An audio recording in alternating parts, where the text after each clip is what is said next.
दोस्तों नमस्कार। Colonel Ajay, CEO Ajay astro money group, first global astro finance digital channel से आपसे मुखातिब होता हूं। आज है 3 मई सन 2025 शनिवार। दोस्तों आज के एपिसोड में हम चर्चा करेंगे कॉटन की साप्ताहिक समीक्षा।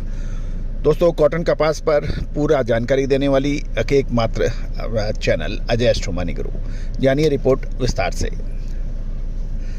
दोस्तों इससे पहले हम आगे चले, एक विनम्र अनुरोध, यदि आप हमारे चैनल पर नए हैं, पहली बार आए हैं और अभी तक सब्सक्राइब नहीं किया है, यदि शो पसंद आए तो सब्सक्राइब अवश्य कीजिएगा। आइस कॉटन वायदा सप्ताह में हल्की गिरावट के साथ बंद हुए। बेहतर अमेरिकी फसल मौसम, सीमित ट्रेडिंग वॉल्यूम और मैक्रो इकोनॉमिक अनिश्चितताओं के चलते शुरुआती दबाव देखा गया। हालांकि शुक्रवार को यूएस चीन व्यापार वार्ता में संभावित प्रगति के संकेत और शॉर्ट कवरिंग के चलते तेज उछाल भी दर्ज किया। उसके बावजूद भी साप्ताहिक गिरावट देखी गई। जुलाई 2025 कॉन्ट्रैक्ट शुक्रवार को 68.41 सेंट प्रति पाउंड पे बंद हुआ, जो एक दिन में 275 पॉइंट या 4.19% की जबरदस्त मजबूत बढ़त मानी जा रही है। इसके बावजूद भी हफ्ते के अंत में ये 39 पॉइंट की साप्ताहिक गिरावट के साथ बंद हुआ, क्योंकि सप्ताह की शुरुआत में भाव 2 सप्ताह के निचले स्तर तक नीचे गिर चुके थे। शुक्रवार की तेजी का प्रमुख कारण चीन के वाणिज्य मंत्रालय द्वारा यूएस चीन ट्रेड टॉक्स में प्रगति के संकेत देने रहा, जिससे ग्लोबल मार्केट के सेंटीमेंट सुधरे और कमोडिटी मार्केट में शॉर्ट कवरिंग का ट्रिगर देखा गया। सप्ताह के अधिकतर हिस्से में बाजार पर वेस्ट टेक्सास, ओकलहोमा और कसास जैसे प्रमुख उत्पादक क्षेत्रों में अच्छी बारिश की वजह से कॉटन में दबाव देखा गया। ये बारिश फसल के लिए अनुकूल रही, लेकिन साल 2025-26 सीजन में बेहतर पैदावार की संभावनाएं बन गई है। टेक्सास में अभी तक 21% बुआई पूरी हो चुकी है, जो 5 वर्षीय औसत से थोड़ी ज़्यादा बताई जा रही है। मैनेज मनी पोजीशन में भी सेंटीमेंट में सुधार दिखा।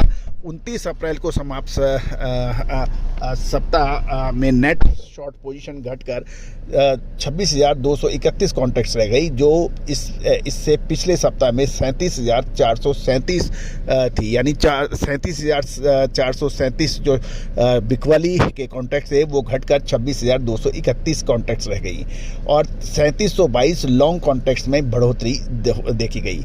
ये सब क्या दिखा रहा है? ये दिखा रहा है कि शुक्रवार को अमेरिका और चीन के व्यापार वार्ता की प्रगति से उम्मीद पॉजिटिव सेंटीमेंट ने सटोरियो को शॉर्ट पोजीशन कवर करने के लिए प्रेरित किया है, जबकि बेहतर मौसम ने केवल नेगेटिव सेंटीमेंट को स्थिर किया था। एक्सपोर्ट डाटा भी स्थिर रहा। अपलैंड कॉटन की बुकिंग 1.08 लाख बेल और शिपमेंट 3.66 लाख बेल्स रही। शिपमेंट तीनों हफ्तों की ऊंचाई पर रहा, जिससे शुक्रवार को रिकवरी में सपोर्ट हुआ। वैश्विक संकेत मिले जुले रहे। अमेरिकी आर्थिक आंकड़े और मजबूत डॉलर ने कमोडिटी सेंटीमेंट को दबाया। हाँ, लेकिन सप्ताह के अंत में यूएस चीन ट्रेड वार्ता के सकारात्मक संकेतों से सबको राहत मिली। अब आगे की दिशा क्या है? अब बाजार 6 से 7 मई को 2025 को फेडरल रिजर्व की ब्याज दर नीति की बैठक पर सबकी नज़र है। इसके बाद 12 मई को यूएसडीए की मासिक WASD रिपोर्ट जारी होगी, जो कि 2025-26 सीजन की पहली सप्लाई और डिमांड रिपोर्ट होगी। बुआई का अनुमान 98.67 लाख एकड़ है, जिसमें 55.27 लाख एकड़ टेक्सास से बताया जा रहा है। उम्मीद है दोस्तों कि ये सभी जानकारियां आपके लिए रोचक, ज्ञानवर्धक और व्यापारवर्धक रहेगी।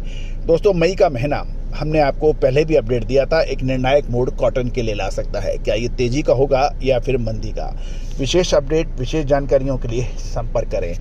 दोस्तों आपको याद होगा कि मार्च महीने के सेकंड सप्ताह के आसपास के यदि आप हमारे चैनल को देख रहे हैं, आप चेक कीजिए। हमने आपको यही कहा था कि मार्च महीने के अंतिम सप्ताह और अप्रैल के प्रथम सप्ताह के आसपास कॉटन के अंदर अच्छी तेजी की संभावनाओं से इनकार नहीं किया जा सकता। वैसे ही कुछ देखने को मिला। कपास, कॉटन सीड ऑयल के पर लगातार अपडेट और विश्लेषण के लिए चैनल के पर संपर्क कर सकते हैं। साथ साथ विशेष अग्रिम रिसर्च रिपोर्ट के लिए भी आप संपर्क कर सकते हैं। All the very best, good luck, happy trading.